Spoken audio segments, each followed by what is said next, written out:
Hola, ¿qué tal a todos? Mi nombre es Jason Castiblanco, estudiante de Arquitectura de la Universidad del Tolima. Bueno, en esta oportunidad les voy a hablar de algo muy particular que me llamó la atención. Me lo encontré en mi sitio de trabajo. Yo trabajo en una ferretería, así que entre las muchas cosas, muchos productos que pueden haber en este sitio, me encontré un trozo de cadena. Analizando un poco este elemento, me doy cuenta que es un elemento rígido en la composición de cada uno de sus eslabones, pero que con la unión de varios de ellos me permite total flexibilidad, me permite manejarlo muy bien. Aparte de eso, pues como ya les dije, es un elemento rígido que me brinda toda la seguridad. Eh, Investigando un poco, me doy cuenta que a través de la historia es un elemento que tiene pues como dos grandes simbologías. Hasta la actualidad, hablar de cadenas es hablar de esclavitud, en nuestro país hablar de secuestro, básicamente, pero el contraste también es que si hablamos de cadenas en oro, hablamos de cadenas lujosas, estamos hablando del poder que ostenta cierto personaje. Es un elemento que realmente me causó curiosidad por esta ambigüedad que muestra.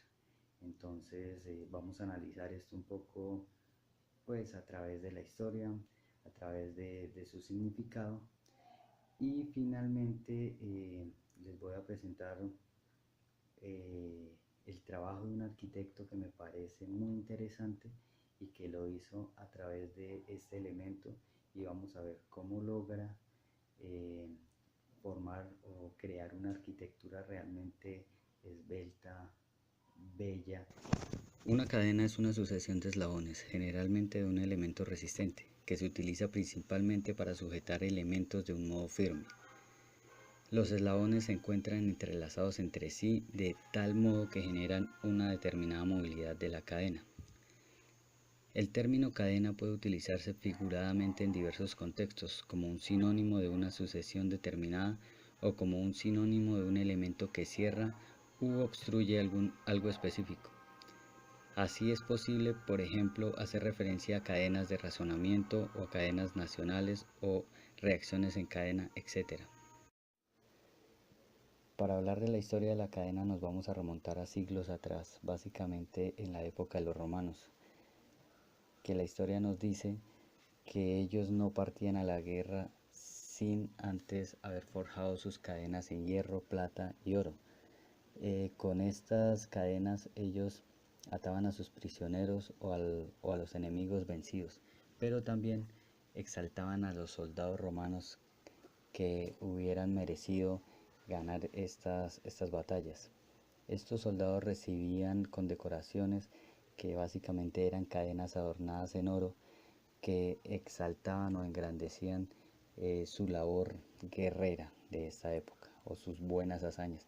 Y por el contrario, las de hierro hacían cautivos a los prisioneros o a los enemigos que hubieran podido vencer. Cuando utilizamos el término cadena en un sentido figurado, podemos aludir a una sucesión determinada de elementos abstractos. Por ejemplo, para dar cuenta de sucesiones de causas y efectos, de razonamientos. En ese contexto, además de aludir a una sucesión determinada del concepto, nos hace referencia a una dicha sucesión que mantenemos de modo ligado a una gran fortaleza. En ese sentido, podemos decir que la cadena implica un rigor en la sucesión y seguimos una cierta lógica en este mismo sentido. Bueno, ahora sí quiero como entrar un poco en materia con lo que es la arquitectura, la historia y de pronto ligar un poco más el concepto o este elemento que venimos trabajando.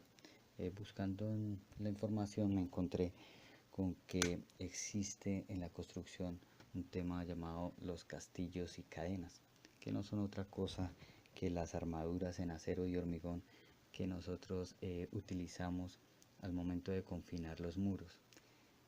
Al igual que en todos los ejemplos que hemos trabajado, las cadenas en construcción, lo que hace es permitirme una rigidez, pero a su vez permite que haya un movimiento en la estructura sin que me vaya a fallar. Realmente este término nos ha servido, como hemos visto, en absolutamente todos los campos, incluyendo la arquitectura y la construcción. Bueno, el personaje que finalmente me va a entrelazar toda esta historia del trabajo de la cadena se llama Antonio Gaudí. Fue un gran arquitecto y una de sus obras maestras es la Sagrada Familia. Entonces vamos a ver cómo su fascinación por el mundo natural, cómo logra armonizar perfectamente la geometría, la filosofía y el diseño en un solo espacio. Gaudí estaba fascinado por el mundo natural y por la geometría, dos campos de estudio que influyeron enormemente en su filosofía de diseño.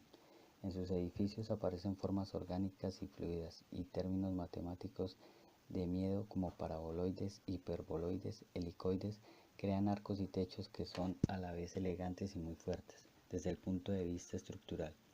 En lugar de hacer planos tradicionales, Gaudí ideó un conjunto complejo de cadenas colgantes que unió a un techo para descubrir el diseño de muchas de sus comisiones religiosas como la Sagrada Familia. A esto se le llamó curvas catenarias, que se representan forma que toman las cadenas cuando están suspendidas y se les permite caer de forma natural bajo la fuerza de la gravedad. Es por esto que, teniendo en cuenta la complejidad de las formas de la Sagrada Familia, Antonio Gaudí cambió a un enfoque tridimensional el diseño de la Sagrada Familia, que también se puede observar en otras de sus famosas obras. Exigía modelos 3D para visualizar soluciones arquitectónicas y analizar la viabilidad estructural. Desde el principio, Gaudí reunió a un equipo de expertos modelistas y escultores para estudiar soluciones que posteriormente fueron descartadas o que se muestran hoy en día. ¿Cómo explicar las obras inacabadas de Gaudí? Son varias las innovaciones que en materia de arquitectura se le deben a este genio catalán. Hiperboloides, paraboloides, elipsoides, helicoides, conoides o las columnas de doble giro son algunas de estas novedades tan características de la obra de Gaudí. Bueno, y después de haber visto esta obra de Antonio Gaudí, lo único que resta es de pronto generar la pregunta, ¿cómo hizo este genio para, en la época en que no teníamos o no tenía él ninguna herramienta de diseño en 3D, para generar estas obras tan impresionantes? La pregunta sería, si este personaje estuviera en nuestra época, estuviera vivo con todos sus conocimientos, ¿qué sería de los diseños 3D? O sea, este loco sería el genio de los genios, porque si en esta época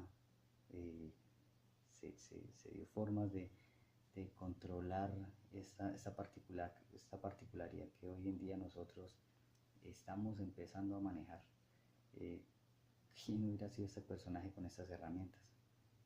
Y lo más importante, teniendo nosotros estas herramientas, realmente las estamos valorando y las estamos utilizando como deberíamos. Muchísimas gracias. Hasta luego.